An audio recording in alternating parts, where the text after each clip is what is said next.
Part 3. The Whispering Vault. The witches who stood over Ceres were not shadows of the past. They were bound echoes, pieces of soul trapped between life and death, their bodies long turned to ash. And they were afraid. "We sealed the Whispering Vault to contain the truth," one rasped. "Now it stirs, it remembers her." Ceres's veins pulsed with heat. The chamber trembled. The air itself seemed to flinch from what was being said. "Who?" she asked. They looked at her, not with pity, with dread. "Your mother."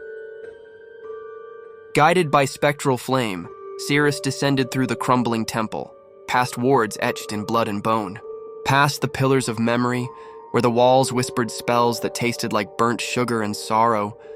At the base of the temple, she found it, a sealed door with no lock, no handle, just 12 burnt handprints, and a 13th untouched. Her hand moved to it without hesitation. The moment her palm met stone, the vault screamed, not like metal, like a thing alive.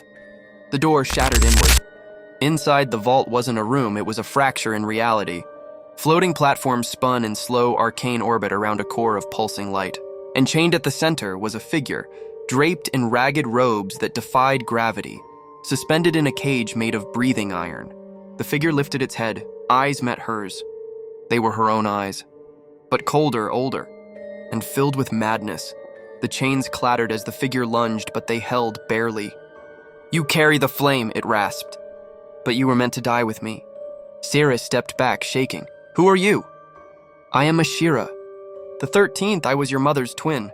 I am what she buried, and what you've just set free." Behind her, the witches screamed warnings, but too late. Ashira's laughter fractured the vault, and the cage began to melt. Ceres turned and ran, flames licking at her heels, the platforms collapsing one by one. She escaped the temple as it crumbled behind her. Above, the sky burned red. The 13th moon had returned early. And from the ruin, something crawled into the world again. Ashira was loose, and she remembered everything. Ceres had unlocked her past. Now she had to survive her future.